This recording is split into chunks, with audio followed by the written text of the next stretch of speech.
From the committee to elect DeMarco Davidson as candidate, we have DeMarco Davidson. Hello. Good morning and welcome to Saturday Morning. Great morning. Hi. Great morning. Great morning. Great So morning. what is the committee, excuse me, to elect DeMarco Davidson? So that is the group of volunteers and friends, family members who have who pushed me along and encouraged me to run for Congress for the U.S. House of Representatives for the 1st District of Missouri.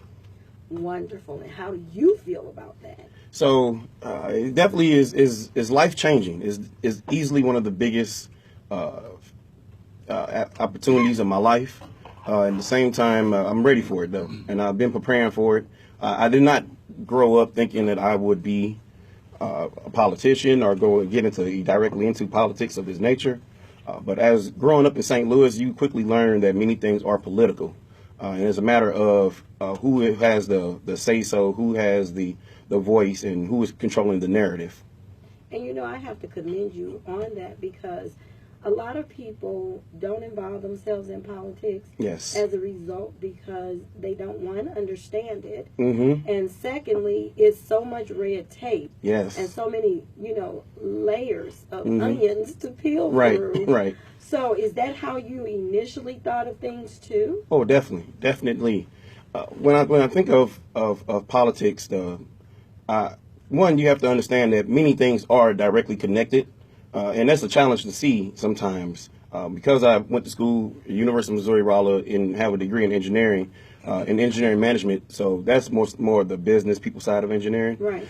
We also focus on the systems and processes. So I learned that the word system is an acronym for SYSTEM stands for save yourself some time, energy, and money. So when I started thinking, like, okay, who's saving time, energy, and money with our education system, with our legal system, our prison system, our political system? And when we start looking at those different things, we recognize quickly that it's usually not us saving time, energy, and money. And when when I say us, I'm speaking about the residents of St. Louis. I'm speaking directly to the African American communities in America, or even around the world. So when we look at that, like, we recognize that this system is not made for us nor by us, but we are being part of the system. So one of the first things that I noticed is the narrative of gun violence and how some of the elected officials would say that we need more police. And here's some money for that. When we ask community leaders, community members, they say that's not the answer.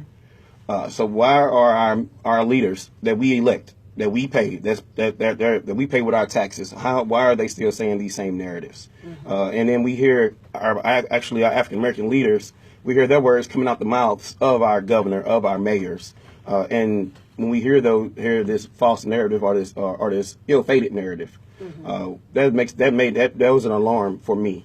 It made me say, okay, we got to do something different about this.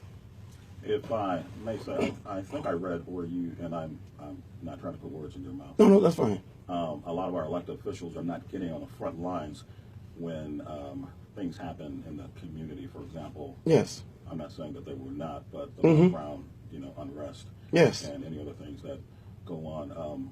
What's going to distinguish you and set you apart from the current elected officials? Mm-hmm. Excellent question, Dallas. I appreciate that, sir. That's why I asked you, sir. Yeah. No, so I truly believe that there are multiple ways that people can be involved in especially in tragedies or traumatic events such as the Ferguson unrest, such as the murder of Mike Brown. When I think of when I saw what was going on, when I actually was behind the scenes of seeing the meetings that were taking place with people that we looked up to as leaders, and when I saw how some of the elected officials just never showed up, or either they showed up days later, or we had elected officials from other parts of Missouri or from other parts of the country show up, and ours, right. We were like, where's ours? Mm-hmm. When we see those type of things, and when we even ask, like, is there even representation? Did this person even send? Did this person collaborate with the other local leaders? I would have loved to have seen or even know. Once again, and sometimes we just need to know that some things are happening so we can rest easy at night, knowing that somebody has our back. We need to know and be able to see, like, okay, we see different people collaborating together. So when the young people were taken to the streets, and I loved it, right? It was challenging. It was challenging. I went out there and I was like, I can't stay out here till 1, 2 in the morning. This is challenging. But what else can I do, right? Because I still had a job, right? And I was still getting ready to go to school, okay? But what can I do? So some friends pushed me. Again, this is what I look forward to, being someone like, what do the people need? How do they need me to show up? How do they need me to serve? Some people push me to make phone calls, to find out information about how can we help the family directly, because we saw in the past how some of these tragedies happen, and the family usually gets pushed to the side, or they get a little bit of media attention for a minute, and then no one is really helping the family deal with the emotion and the trauma beyond the point yes. of that takes place. Mm-hmm. And what did you see in you that you knew was needed and that you were going to bring forth? Yes. So I will say that I'm an accumulation of amazing men and women, amazing mentors. I did not get here by myself. I had wise counsel. I had people who reminded me that surviving is resistance. Honestly, if I can be frank, when August 9th happened in 2014, I was on some Biggie Smalls, Ready to Die, Me Against the World, Tupac type thing. I was ready. I was ready to go. I was ready to go. But I had mentors and elders who said survival is resistance, education is resistance, and to continue to show up daily is resistance. And for those who are on the front line, we have to make sure that we keep them healthy, keep them whole, keep them mentally stable, because it's not easy to go up against military police. Exactly. So with that being said, what do I offer differently? I would like to think that I actually, one, understand the frustration and the pain that push people out there, and because we can keep it real here, right?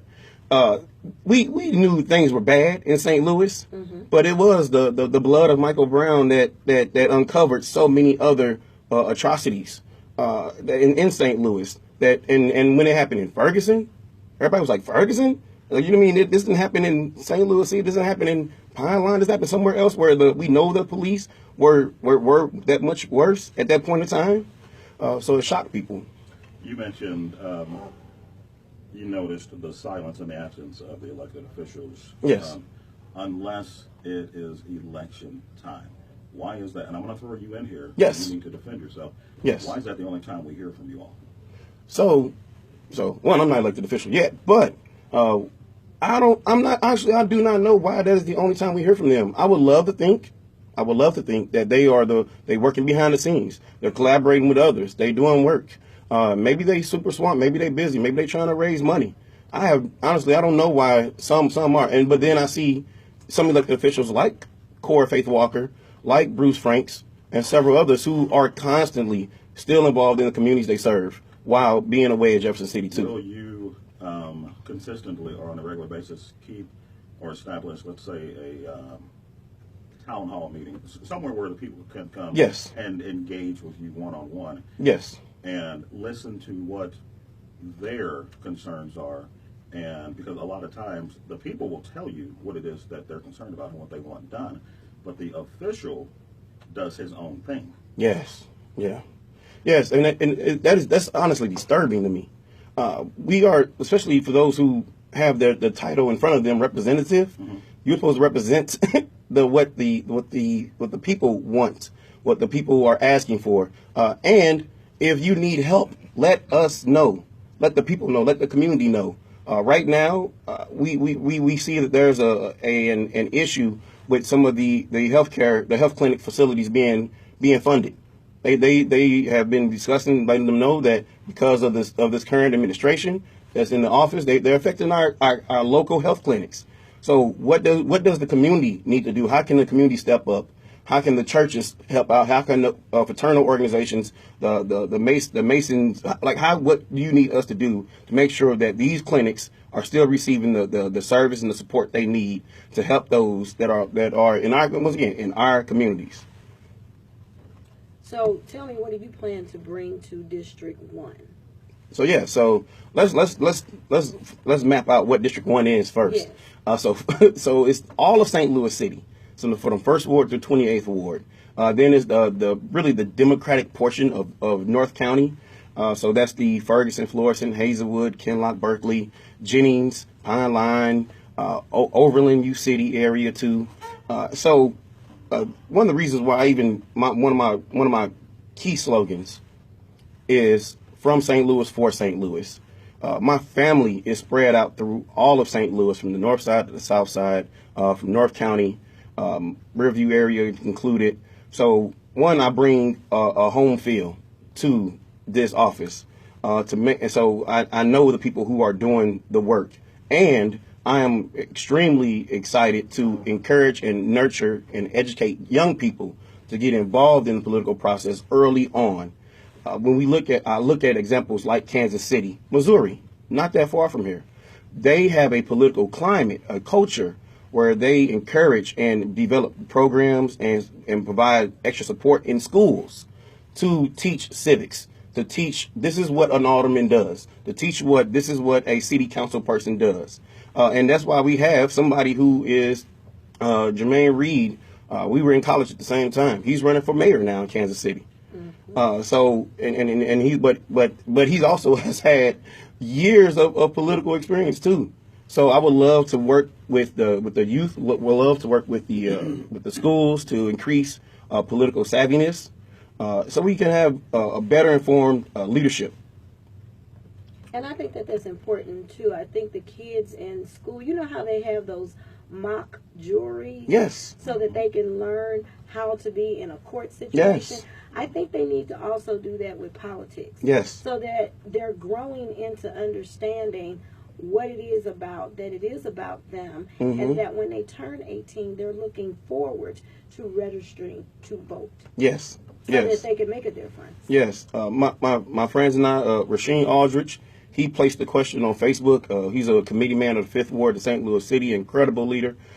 He proposed the question, voter registration is cool, but what about voter engagement? And several leaders chimed in, Carissa Anderson, Christian Blackman, and several others. They said, yes, that is one of the key issues.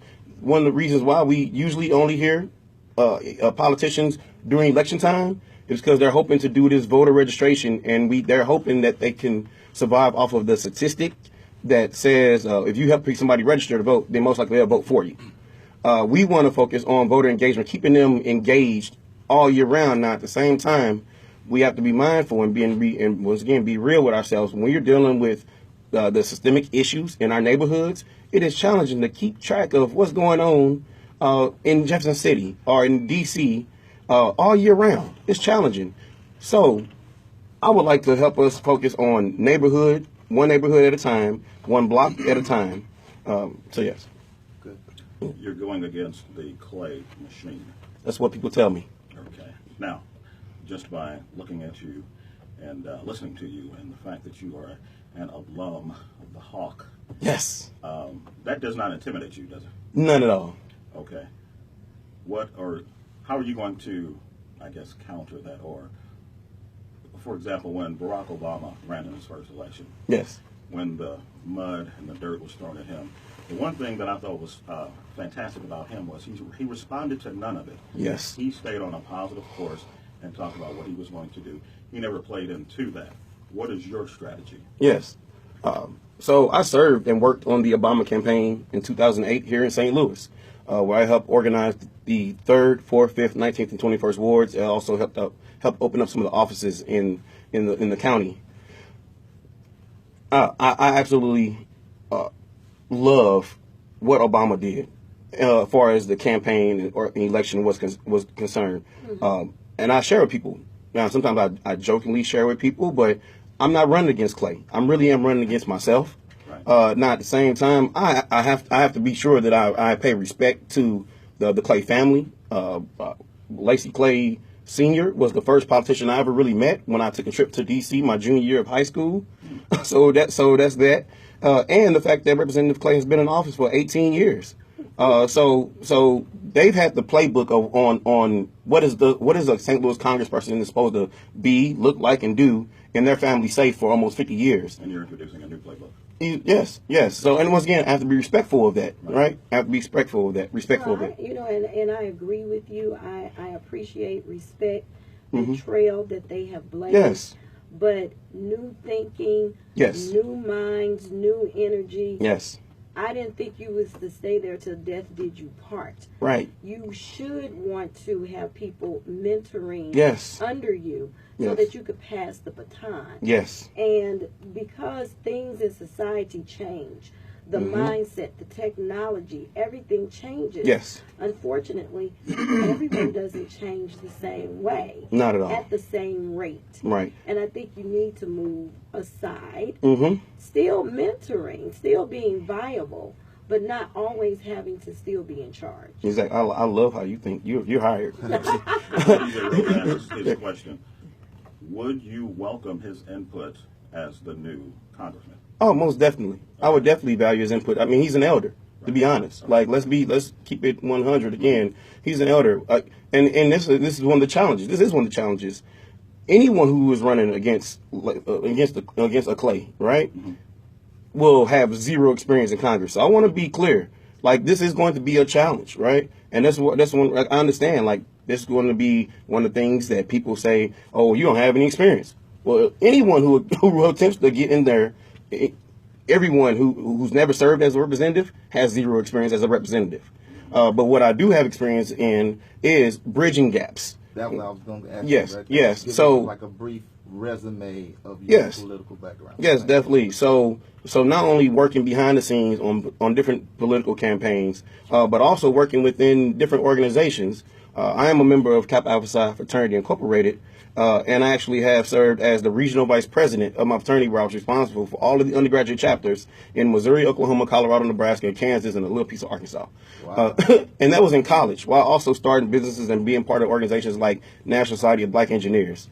So from that experience, but then also after graduating, I came home and I really wanted to see what was going on in St. Louis so I can figure out how can I be a better asset to St. Louis. And that's where I started recognizing how our school systems were affecting our families, and how the breakdown in our families was fueling the cradle to prison pipeline, the school to prison pipeline, all these different things. So when I started recognizing how all these things are connected, I wanted to make sure that someone had a way to be able to explain the narrative, to say when somebody bring up black on black crime, like, no, we stop using that phrase altogether. It's crime, and mostly it's poverty influence crime too. Okay. So that's where I want to make sure we change that. On that note right there, we've been listening to Mr. DeMarco Davidson and the committee to elect DeMarco Davidson, candidate for Congress. If you'd like to reach out and get more information and talk with him one-on-one, you can call him at 314-632-6030. Is that correct? Yes. Correct. 314-632-6030. And you can email him at DeMarco4Congress@gmail.com. Hit him up on the social media platforms, the handles at Instagram and Facebook.com, DeMarco4Congress, Twitter at DeMarcoSTL, and then, of course, DeMarco4Congress.com. He is running for the House of Representatives. It's going to be a healthy race. Yes. I'm looking forward to your outcome. And then, as a request of us, please come back and tell us how everything turned out. Yes. We'd like to follow up with you and find out what's going on with you in this race. Yes. No, and again, thank you. This is a huge honor. This is my real first radio interview, so I thank you. Right, so therefore, this is history. This is history, right? Yeah. And no place better than the heart and soul of St. Louis. You see, and he's going to take us right to break. Mix 99.5. Morning Live returns after these words from our supporters on the heart and soul of St. Louis. You remember me first, man? 99.5. You don't even remember. So I met. Do you? You and that guy was selling. Yeah, I was working at Charter. in 2014. Freedom. Are you planning a special event like a I'm here at Mix. Let's go take a picture real Let 3 quick. events help you with your next event. Stay there. Events can help you plan your next event, or we can provide all the supplies. No, I appreciate you, man. I love that tie too, man. Yeah. Thank you. 314-312. Wonderful. I got 24 over here. 314-312-3538. Or visit us at 3kevents.com. Are you looking to purchase a home in the St. Louis area? They got an operation going on over here. It's amazing.